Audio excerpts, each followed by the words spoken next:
Oh my, she's sleeping so soundly.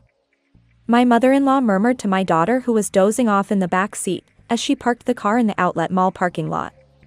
When she turned off the engine, the air conditioning went off too, and the temperature inside the car soared under the scorching sun.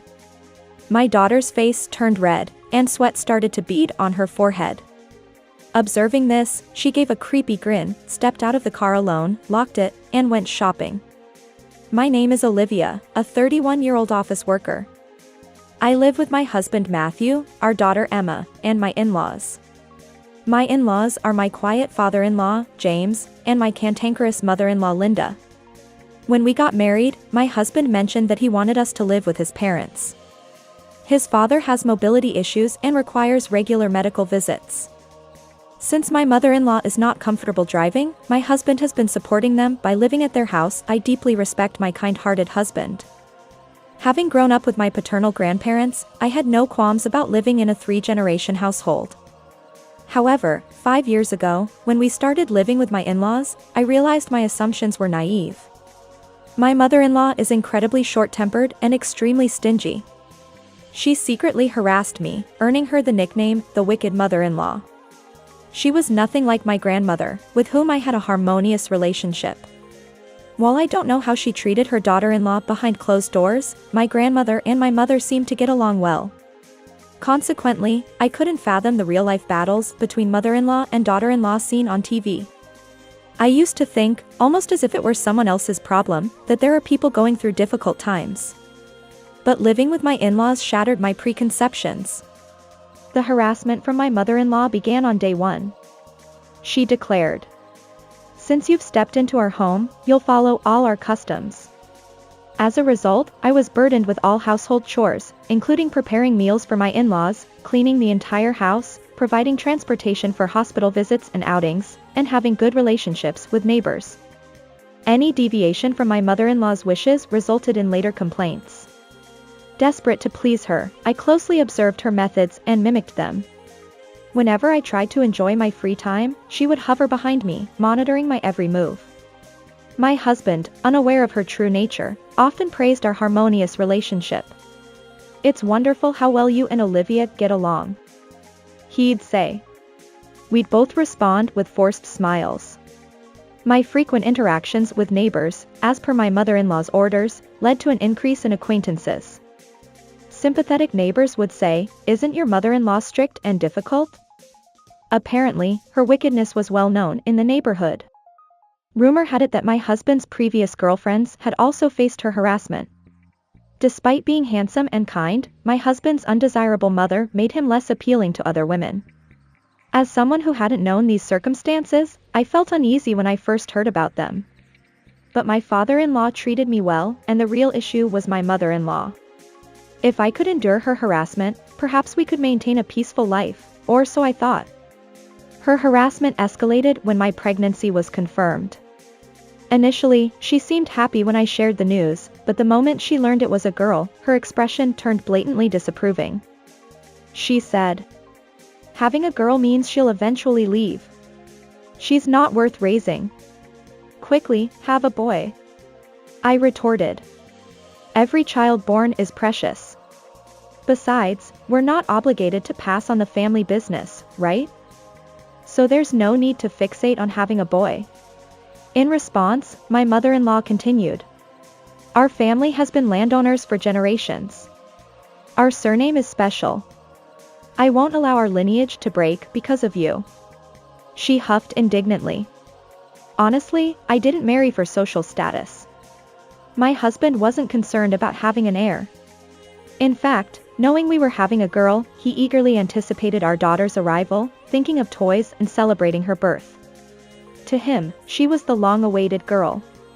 While my mother-in-law grumbled about our daughter, she never directly begged my husband for a son, only when we were alone. In secret, she insisted I produce a son. Her attitude persisted even after our daughter was born. In front of my husband and father-in-law, she doted on our daughter, but when our daughter sought comfort from her, especially on bad days, my mother-in-law would coldly push her away. It was clear she didn't genuinely care for our daughter. Grandma is scary. As our daughter grew and began speaking, she started avoiding my mother-in-law. One day, my husband noticed this behavior and confronted his mother. "Emma seems afraid of you. You're not treating her poorly, are you?" Panicked at being exposed, my mother-in-law changed her approach. From then on, she actively took our daughter to the park and cared for her at home. However, her harassment toward me intensified. I had grown accustomed to her petty remarks and no longer felt hurt by them. Most importantly, her improved behavior toward our daughter put my mind at ease. As our daughter gradually warmed up to her, I decided to return to work. My husband adjusted his schedule, allowing our daughter to stay with my mother-in-law for a few hours during weekdays. Surprisingly, my father-in-law was thrilled to look after our daughter. Perhaps he influenced my mother-in-law, who reluctantly agreed to care for our daughter. One weekend, an emergency situation arose at work, and I was ordered to work on my day off. Starting now? Understood. I'll head there right away. As I anxiously spoke into the phone, my mother-in-law must have sensed that it was a call from my workplace. She gave me a stern look. My husband had already gone to work, having swapped shifts with a colleague that day. My father-in-law had left early to attend his mentor's son's wedding. I considered finding a temporary place to leave my daughter, Emma, but doing so on the same day seemed impossible. Leaving Emma alone at home for an extended period isn't an option. I need my mother-in-law to look after her, I thought to myself. Just then, my mother-in-law abruptly addressed me. "Don't worry. I'll take Emma to the outlet mall. You go to work. Grandma, let's go." My daughter was overjoyed. I hadn't expected my mother-in-law to volunteer to take care of Emma, so I was pleasantly surprised. After thanking her repeatedly, I reminded Emma to listen to her grandmother. I hurriedly made my way to the office. However, that afternoon, I received an unbelievable phone call. It was the police.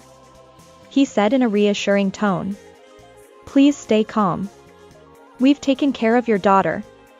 Unexpectedly, Emma had been trapped inside a car, but someone found her and rescued her. "Please come to the outlet mall's office immediately." What's going on? If she's being protected, Emma must be safe. I regained my composure and tried to understand the situation. What's she doing now? I couldn't reach my mother-in-law, she wasn't answering her phone. Upon arriving at the outlet mall, I headed for the employee entrance. After explaining the situation to the security guard, I was allowed inside. In a room, several police officers stood around a pipe chair, where my little daughter sat. Emma noticed me and jumped off the chair, running toward me. "Mom." She had been anxious, surrounded by unfamiliar adults, and was crying uncontrollably. Meanwhile, I held her tightly, relieved to see her safe. Although it wasn't midsummer, the direct sunlight was scorching. Children's body temperatures are higher than adults, and leaving Emma in the car was unthinkable. If no one had found her, Emma would have been in serious trouble. Imagining the worst, I trembled. I hugged Emma once more. Despite repeatedly calling my mother-in-law, there was still no response. I need to hear the details from her directly, I thought, suspicious of her. I explained to the police that my mother-in-law had been looking after Emma. However, when Emma was discovered, my mother-in-law was nowhere to be found. I became convinced that my mother-in-law intentionally left Emma in the car. Emma couldn't unbuckle her seatbelt or open the car door by herself. If someone hadn't helped her, Emma would have been in serious danger. My anger toward my mother-in-law flared up again. Was she still inside the mall? Let's search the entire store. If we don't find her, we'll head home, I decided. To keep Emma entertained, I bought her juice while we continued our search. The police officer also offered to help, so I thanked them and left the room. Glancing at my phone, I noticed a reply to the email I'd sent my husband 30 minutes earlier. Despite its many mistakes and half-coherent content, it was clear that my husband was quite upset. In my email, I conveyed that our daughter was safe, explained that I would search for my mother-in-law, and requested that he wait at home after work. I didn't want our daughter to see us both upset. For now, I would focus on finding my mother-in-law. We wandered through the store, Emma growing bored.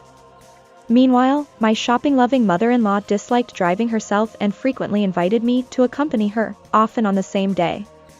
She would spontaneously decide to go out, causing me to rearrange my existing plans. However, my mother-in-law never expressed an ounce of gratitude for my efforts to adjust my schedule. Oblivious to my concerns, she enjoyed shopping at her own pace. On days like today, when my husband and father-in-law were absent, our daughter joined us. The outlet mall, with its many temptations, became a playground for her whims. Buy this. Buy that. Her demands escalated. Despite having experienced parenthood herself, my mother-in-law seemed baffled by our daughter's behavior. She watched me struggle with a crying child, yet continued shopping at her leisure for 2 or 3 hours. Frustrated by her selfishness, I considered leaving her behind. But then, my mother-in-law exclaimed, "My daughter-in-law abandoned me." She tearfully appealed to the security guard nearby. Although this incident was in the past, recalling it still irritated me. This same self-centered mother-in-law had put our daughter in harm's way today. I can't stay silent about this. I must find my mother-in-law. Determined, I scrutinized the faces of passers-by. Suddenly, our daughter pointed and shouted, "There's Grandma." I turned to see my mother-in-law, who appeared surprised by my sudden movement. She let out an awkward sound and swiftly changed direction, running away. "Wait, Linda." She headed toward the parking lot, and I chased after her. Fortunately, the weekend outlet mall was bustling with people, making it impossible for her to escape easily.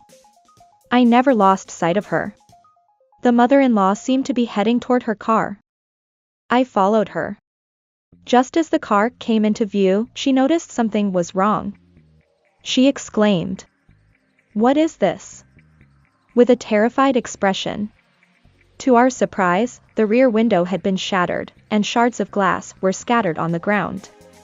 Accusingly, she turned to me and grabbed my collar. "You did this," she accused. I stood my ground, my anger matching hers. "It wasn't me," I retorted. "If it wasn't you, then who would do such a thing? Stop making excuses and compensate immediately," she demanded. Frustrated, I shot back. "In this scorching heat, leaving young Emma alone in the car while you went somewhere, aren't you the one at fault?"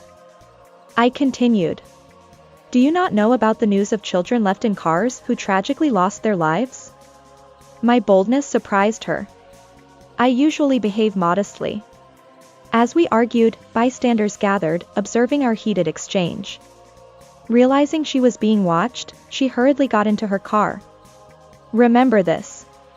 You'll definitely pay for this," she declared before speeding away. The window glass fell to the ground in a cascade. "This is dangerous," I thought. Just then, a police officer stopped her car. Out of breath, the officer seemed to have sprinted here. My mother-in-law's expression froze, her earlier determination vanished. She followed the officer's instructions, parking the car in the designated spot. As she stepped out, several officers escorted her away. "Emma and her mother, please come with us," the officer instructed. We followed, wondering what would happen next. Until a moment ago, my daughter was sitting in the pipe chair, but now my mother-in-law is sitting there. My daughter seems completely at ease, still asleep in my arms. "Why did you leave your granddaughter in the car?" One of the police officers calmly and sternly questions my mother-in-law. "Never mind that. My car window was broken. If you're the police, catch the culprit. It's probably this woman's doing," my mother-in-law retorts defiantly, pointing at me and glaring at the officer. "No, that's not true. Emma's mother didn't break the window. Another customer noticed that she was left inside the car and broke the window to rescue her." Huh? As the police officer explains, my mother-in-law looks surprised, mouth agape. When a couple was getting out of the car to go shopping, they heard Emma crying. They worked together to break the window and rescue Emma. Afterward, they promptly reported it to us. The officer continues to explain about the person who broke the car window. They also mentioned that Emma's body temperature was still relatively normal, considering the time she was left behind. Thanks to that, we were able to respond quickly. We found her mother's contact information from Emma's belongings and immediately reached out to you. Hearing this, tears welled up in my eyes. If those people hadn't noticed Emma, what would have happened to her? But my mother-in-law remains unyielding. I often go shopping alone, you know? So, I just forgot that I had Emma with me. With a feigned expression, my mother-in-law continues. As soon as I realized Emma wasn't there, I tried to go back to the car. But then this woman was holding Emma, and to top it off, my car window was broken. I naturally assumed it was her doing. The police respond to my mother-in-law's blatant lies. Ma'am, please stop lying. There's evidence on the dashcam. When you got out of the car, you spoke to your granddaughter, then closed the curtain and hid the rear seat. It's all recorded. My mother-in-law's expression momentarily darkens. Why are you watching that kind of thing? It's an invasion of privacy. Just because you're the police doesn't mean you can get away with it. She slams her hand on the table. The loud noise wakes up my daughter, so I step out for a moment. Even through the thick walls, I can still hear my mother-in-law's shouting. According to the police, the dashcam even recorded my mother-in-law leaning toward the sleeping daughter, saying, "Sleep well, Emma." Given the decisive evidence that remains, it's unlikely that my mother-in-law will escape guilt. After being questioned by the police for a while, my mother-in-law finally reached her limit. It's because that woman gave birth to a girl. We need a boy in our family. She finally confessed the reason for leaving our daughter behind in the car. At that time, we were already back home, so I heard this story later from the police. My shock was immense upon hearing my mother-in-law's true feelings toward our daughter. If I had been there, I might have confronted her without caring about the onlookers. Unfortunately, the chance for revenge against my mother-in-law never came. Why? Because right after that statement, she was taken into custody by the police. She was charged with child abandonment, and her prison sentence was decided. Even now, with the conviction, my mother-in-law stubbornly refuses to go to prison. But unless she changes her feelings toward our daughter, we won't cross paths after she serves her sentence. When I informed my husband, he and my father-in-law both expressed the same opinion. My father-in-law hired a lawyer and presented my mother-in-law with divorce papers. My husband, furious that our daughter had been endangered, declared a complete estrangement from his mother. Left to her own devices after being pushed away by my husband and father-in-law, my mother-in-law wrote letters to all our relatives, pleading for help. But given the gravity of her crime, no one extended a helping hand. After her release, she'll likely spend the rest of her life alone. News of the incident caused quite a stir in the neighborhood, prompting us to decide to move. My father-in-law said, "My wife did something terrible. I apologize for burdening you." He covered the moving expenses from his savings. Meanwhile, my father-in-law sold the house he had lived in for years and decided to live alone near us. My father-in-law said, "Life is just beginning, and I'll enjoy a peaceful, solitary existence." His face seemed somewhat relieved. 6 months after moving, we settled into our new home. It was during this time that we discovered I was pregnant with our second child. Freed from my mother-in-law's harassment, we could finally lead a calm life. And the gender of our second child? A boy. But for my husband and me, the child's gender doesn't matter. Our daughter, observing my growing belly, eagerly anticipates having a little brother. She says, "As I'm going to be a big sister soon, I'll help Mom." Her enthusiasm warms my heart. Our nearby father-in-law is also eagerly awaiting the birth of our second child. Knowing he'll continue to care for our children gives us great comfort. From now on, as a family of 4, along with my father-in-law, we hope to lead a happy and peaceful life.